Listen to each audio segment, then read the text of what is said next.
Okey, apakah filem mainstream anda seterusnya akan memilih subjek yang lebih keras seperti subjek-subjek yang pernah anda buat sebelum ini, supaya tapi kira LPF akan lepaskan?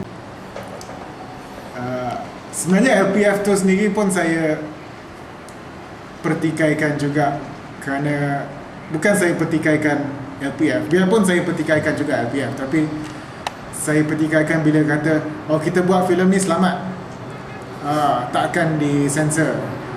Padahal penapisan tu bergantung kepada mood penapis, dan mood penapis bergantung kepada mood politik pada masa itu. Jadi kita tak dapat mengawal. Contohnya filem macam Spinning Gasing, kalau kita lihat sekarang, ia filem yang tak ada apa-apa, tak ada apa-apa elemen yang akan menggugat apa-apa. Tapi pernah dulu filem tu diharamkan. Jadi sebab masa tu ada semacam paranoia terhadap isu yang dibangkitkan lah, isu multiracial dan sebagainya. Kalau sekarang sebab ia dibuat sebelum sepet kan, so semua ni ada kronologi sendiri. Satu filem yang mungkin pada dulu dianggap dahsyat atau membahaya, Sensitif. kalau sekarang biasa je.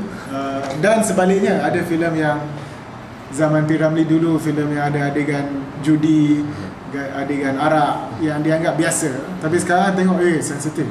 Jadi kita tak boleh bergantung sangat pada mood penapis lah. So yang penting kalau kita nak buat sesuatu, kita buatlah. Dan saya rasa tahap tanggungjawab kita adalah kita nak ahli keluarga kita tengok, dan kita tak nak dia orang kata macam ni sebenarnya apa yang kau buat selama ni. Okey. Tapi kita nak orang yang kita pergi sekolah dengan dia, sekarang dia dah berjawatan di tempat-tempat lain. So kalau dia tengok, contohnya kalau saya ada kawan dia seorang jurutera dan dia membina bangunan, saya pergi bangunan tu, saya kalau boleh tak nak bangunan tu runtuh lah semasa saya dalam bangunan tu kan, sebab saya kenal dia, jadi saya percaya dia. Sama dengan dia lah, kalau dia datang tengok filem yang saya buat, taklah dia malu kan, saya pergi sekolah dengan orang ni, tak nak mengaku kan. So itu adalah tahap saya lah sebenarnya, tahap yang amat subjektif. Okey, sebenarnya kenapa macam kita risau ni Fazal Dirani nak suka ke tak. sebuah filem yang hanya berdurasi 1.5 jam misalnya, adakah dengan sebuah filem tu akan menyebabkan orang riot misalnya? Sebenarnya setiap pembikin filem ada cita-cita supaya filem dia menjadikan orang panik, huru-hara kan. Saya rasa sebab kalau tidak, apa sebenarnya kerja kita? Kita sekadar mengisi kekosongan waktu kan. Kita sekadar 2 jam orang tu tengok, lepas tu lupa terus kan. Kalau boleh kita nak orang ingat lah apa yang dia tonton. Dan huru-hara tu ada macam-macam. Ada boleh ambil keris dan huru-hara di tengah jalan, ada pergolakan dalam fikiran juga.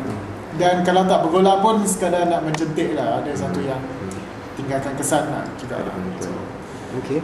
Kita nak lah, sedangkan orang yang buat nasi lemak pun, kalau kita makan nasi lemak tu, lepas tu kita buang kertas dia, tapi isi dia tetap ada lah, lemak dia masih ada, yang kita masih kenyang lah. Dan macam tu lah, kita nak macam tu lah, kita nak orang lupakan macam tu. Tapi untuk penonton awam, dia orang cuma nak escapism, dia orang nak berhibur, dia orang beli tiket. Macam dengan tengah gawat sekarang ni, dia orang nak hiburan. So kenapa pula filem-filem ni nak ditapis-tapis juga? Adakah itu adalah sekadar hiburan sebenarnya? Itu sebab struktur sosial kita dan struktur politik kita memang macam tu lah. Kita ada banyak gatekeeper, sebab kita ada sistem di mana ada orang yang dianggap lebih mengetahui daripada orang lain, dan kadang-kadang berdasarkan faktor yang tak munasabah. Contohnya, saya tak suka istilah pelapis. Contohnya, kalau orang tu baru, dia pelapis. Kalau orang tu dah lama buat, dia tu mapan. Tapi mungkin dah lama buat tapi masih tak bagus juga. Tapi kenapa kalau dia dah lama buat, dia dianggap bagus, veteran dan sebagainya. Dan dalam festival filem tu sendiri ada istilah, ada kategori pelakon harapan dan pengarah harapan. Artinya yang kalau dah buat 3 filem tu dah tak ada harapan, atau kita tak boleh berharap apa-apa, atau apa sebenarnya maksud dia? Sebab kita tahu ada beberapa pelakon dan pengarah filem yang mereka buat kerja mereka yang terbaik pada awal kerjaya mereka, kemudian sama ada menurun ataupun mendata. So istilah yang seorang yang buat yang pertama tu sebenarnya dia cuba-cuba, lepas tu kita kena tepuk belakang, baguslah kamu, lepas tu baru dia nak buat lagi kan. Saya rasa itu berdasarkan satu sistem yang tak semestinya benar dalam hidup kita kan.